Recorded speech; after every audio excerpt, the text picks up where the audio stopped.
And I'm John Winklepleck, the fourth generation Tama County crop and livestock farmer. I am honored to serve as the chairman of the Tama County Against Turbines. Our coalition is more than 700 members strong and grows stronger each day. We're here today as a follow-up to our meeting with you last Monday. Before we begin, we want to make sure that we're all upholding the public's right to know. Larry, last week you asked members of the public not to record or take photos during the meeting. I did. To be clear, that's not acceptable. Nor is it legal under the Iowa Open Meetings Law. As long as you are the Board of Supervisors are meeting in open session under the Iowa Open Meetings Law, the public has the right to record and to photograph these meetings, and we will. Our coalition members are taking time to attend these meetings. Many of our supporters also watch these proceedings online on our Tama County Against Turbines Facebook page. We will continue to exercise our rights under the law to photograph and record these meetings so that the public can see and hear your actions, or lack of actions, as we work to represent public interest of the majority. The public has a right to know what is said in these meetings. After all, they're public meetings. May we remind you that under Iowa's Open Meetings Law, citizens have the legal right to attend, observe, listen, and use cameras and recording devices at open sessions of all meetings being conducted by a governmental body. That includes you as members of our County Board of Supervisors. Last Thursday afternoon, May 5th, you, as our Board of Supervisors, met with an outside attorney. Shortly after opening the meeting at 1 p.m., you went into closed session. Did you come out of closed session on May 5th and report any actions taken during that meeting as is required by law? Can I answer that one? Yes, great. You cannot, by law, take any action in a closed session, and we did not. Okay. Nor did we take any action after going out of closed session. Okay. Minutes of that meeting have not been made available to the public, and as of 8:30 this morning, last week's board meeting was not either. Do you know when those will be up? After they have approved them, which was this morning, they will be put out on the website and given to the paper for publication. Until that time, they're not really official. Okay. So we're asking you now, is there anything you would like to share with the public about the discussion or the outcome of the May 5th meeting? No. Or the next steps in the process of negotiating with more than 800 people we represent?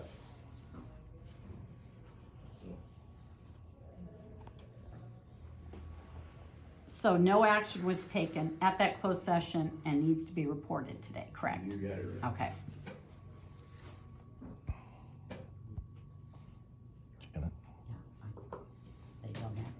Okay. Are you going to act on the request of now more than 800 petitioners requesting you to enact a moratorium on any new industrial wind project approval in Tama County? No. Excuse me? No. Why do you choose to ignore the public's request for a moratorium? We're not ignoring anyone, John. We're listening to everyone. And like I told you last week, I said we're listening to everyone. We're not trying to shut anybody out. We're just trying to find some facts out for ourselves. Nobody's keeping anything from you. Last week, Larry, you said you do plan to review ordinances, and Dan, you said everything takes time. That's right. That's exactly what we're asking for. I don't understand why we're adversarial. We should be walking side by side on this, if that is true what you're saying. That's all we're asking. Have you, the information that you were talking about on a weekly basis, is that you've then read the ordinances, right? Yeah, each of you have read the ordinances? We've been reading the ordinances over and over and trying to understand. Yeah. Well, then you realize the setback, the 1,000 foot is part of it, but that's not all of it, right? That's exactly right. There's 20 things we need to look at. No. Is that the complete, as you read it, that was the only thing that was said under the heading setbacks was 1,000 feet. No, there's No. also a multiplier in there, but the fact is we need to look at the complete ordinance in the total context to update it with the bigger turbines that are now being used today. So it's not a single point, Larry. It's the fact that we need to take a comprehensive look at the ordinances for the best interests of public safety of all of the people. And that's what we're asking. Okay. We understand it's a huge, huge undertaking. That's why it is gonna take time. That's why we're asking for And time. then to review again, I've mentioned on several occasions, I believe, a moratorium is gonna cause a lot of court time, which equates to dollars. It's probably gonna be more than what our county debt is currently. Was this per your discussion last Thursday with your attorney? Did you discuss the moratorium and chances of a lawsuit with that attorney? That's why it was a closed session. We talked with our attorney, but it's a closed session because of attorney-client privilege. Okay, and Bill Faircloth is gone today, but on, He's sick. He's on. he's sick, so, okay. He's on speakerphone. He Okay. can hear you. Yes, well, last week, we obviously were not on the same page on what recusal meant. He said at the beginning he was gonna recuse himself, and then at the end, he's like, I'm not admitting any conflict of interest. So we obviously had a disconnect there. Bill, can I summarize that? And I think our attorney didn't want us to keep that closed. Can I summarize for you? Yes, you can. Okay. The paper's right there. Pardon me? That paper is right there, I believe. Well, yeah, okay. But anyway, a conflict of interest happens if Bill Faircloth, where he lives on the highway in the path of the Salt Creek project, was the only one to get paid as an acreage owner. And that is just absolutely not true. Everyone in that is entitled to payment. So our attorney explicitly said there is no conflict of interest here. Well, you can argue about it. Yeah. I'm not an attorney, so. Yeah, let's go talk ahead a if you little wanna bit argue about with an conflict attorney. of interest. Yeah, let's talk about what constitutes conflict of interest, because we want to be clear on that. And Janet has some things that constitute conflict of interest. Yes.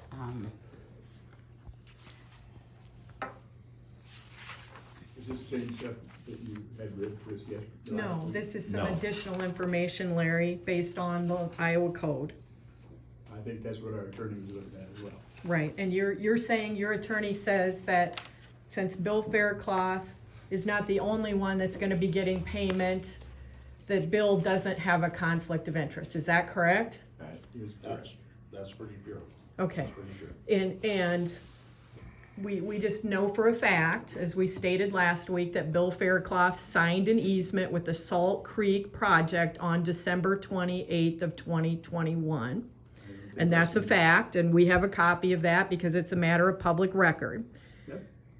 We also know that that creates a conflict of interest under definitions under the Iowa law because he has a vested interest in that project and is receiving compensation as a result of that project. Well, I don't know, obviously one of them is wrong. Either our attorney has a number of years' experience working with counties, or you, one of them is wrong. Both of them can't be right. Well, we continue to assert, based on the fact that Supervisor Faircloth signed an easement with the Salt Creek project, that creates a direct conflict of interest, because conflict of interest can even be the appearance of impropriety or the inability to make a fair and objective decision. We know that you're elected to look at things fairly for the public and to not take sides. And we're not asking you, to compromise yourself, but we're trying to make sure that the public gets a fair take here, or a fair consideration. And quite frankly, with Supervisor Faircloth having a vested interest in the Salt Creek project, that does create a clear and a direct conflict of interest. And we grant that he's not the only one that signed an easement with Salt Creek. However, as an elected public official, that puts Supervisor Faircloth in an extremely compromising position to try to make a fair and objective judgment, not only on the Salt Creek wind project, but any wind development project or any land use issues as they relate to updating Tama County's ordinances governing how we regulate land use here or wind. So we can agree to disagree, Larry. I hear you say he doesn't have a conflict of interest. And Supervisor Faircloth, is it true to say you believe still that you do not have a conflict of interest? No, I do not believe I do have a conflict of interest. I can look at everything with an open mind. We did contact the Iowa Ombudsman's office last week. Good. And that office recommended that we ask to go on record that he discloses a conflict of interest. So that was their recommendation to us. I do have recusal forms if you need them. And let me again ask if either of you have a conflict of interest as a result of your own activities or any connection with your immediate family's activities. Here's the dilemma. When you ask an attorney for an opinion, you better take it and act on it. Otherwise, you should well not ask the question. And he's been working with the Heartland Insurance Risk Pool for over 20 years. I got the greatest respect for him. And if it comes to making a decision based on his or yours, every time it's going to come on his. I believe that. What we found, if you're uncertain what constitutes a conflict of interest by public officials, these are the examples we found. Using an official position for private gain, giving preferential treatment to any person, losing complete independence or impartiality, making an official decision outside official channels like this public Board of Supervisors meeting, adversely affecting the confidence of the public in the integrity of Tama County, the Tama County Board of Supervisors, or the Tama County officials. A conflict of interest is one in which a reasonable person would think that your judgment is likely to be compromised. As members of the Board of Supervisors, you're expected to refrain from securing any special privileges for others. That includes your relatives, your friends, or those who may seek special approvals, actions, support, or privileges or consideration from you beyond what is available to all citizens. I understand the allegations, but I say again, we'll stick with the opinion of our attorney. I've just got a question for you two guys sitting here. Yeah. Do you, in your own opinion, feel there is no conflict of interest when Bill has taken money from the developer and then is supposed to sit here and represent these folks fairly and unbiased? Larry? I absolutely do. Dan? If I do, I think if Bill had gotten payment where nobody else had, that would then that, let me finish, John. If he was the only one that had gotten payment like this, then I think you have a valid point. But don't we have a problem here? He's our elected official. He's not like these folks sitting here.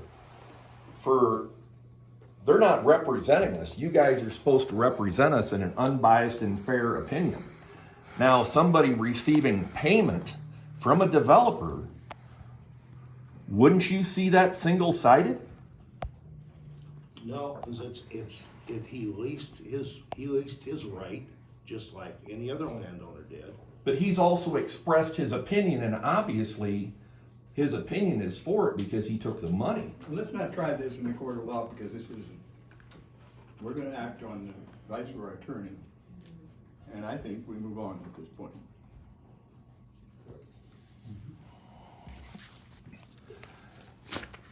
As elected public officials, you may not use privileged information for your own advantage or to your family's advantage, That's just what Janice said, wasn't it? or to the advantage of your friends or acquaintances. Nor may you use any information you may be privy to as supervisors for your own financial gain, or that of your immediate family members or friends. For example, do you have a conflict of interest connected with yourself, your family members, others in providing services for projects you or others in Tama County may have approved? For the second time, or maybe the third time, no. We want to make sure Well, we're giving you the perfect for the opportunity to fourth be time, clear. No, or even the fifth time. I asked, I believe, 7 times last week what motivates you folks not to represent your constituents. And for the 7th time, I never got an answer, Larry, if you recall. I'm answering your question that you just posed, and the obvious answer again is no. For example, immediate family members include your spouse, a direct descendant like your child, or your son-in-law, or your daughter, or a grandchild, a sibling, dependent, or other member of your household. So again, for the record, do you, again, have any conflicts of interest you may wish to disclose as it relates to the county land use regulations or consideration of regulations governing wind projects? Will this be the last time I have to answer? You've got a few more to go because I asked 7 times last week and I didn't get an answer. Is this the final time for this one? Can't guarantee that. Can't guarantee it. No. Well, I've already answered. My answer to that would be no, John. Okay. Thank you, Dan. Thanks, you. Dan. Dan, last week you indicated that you're willing to work with us and you need some time as a board to consider future options. Dan, we appreciate your willingness to listen to and work with the public to update our county's outdated land use ordinances and those that govern industrial wind projects. Can you please explain if zoning administrator Todd Apfel will be joining this meeting May 23rd? I'm not sure. I don't believe so. I'm not sure. Can you please help us understand what is likely to take place or be discussed at that meeting? I'm not sure. What do you see as the purpose of the meeting or meetings? There again. Up to this point, you folks have been the ones that wanted the meeting and opened the doors. We've been trying to listen to all your concerns, all your, everything, John. We're not trying to be negative in any way. We're here to listen to what you have to say. Now, we might not, like Bob says, we might not all agree on everything, but we're trying to be your representatives and we're trying to do the best we can. And how will that take place in the future? Being a representative, listening to you folks, The purpose of the meeting, yeah, and how long will this take place in the future? I don't know, John. And what do you see as a possible outcome from it? I hope it's a positive one. I'm not sure.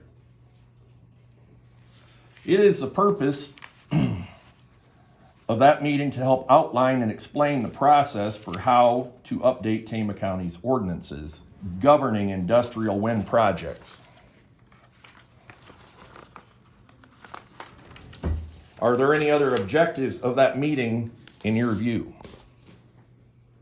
No.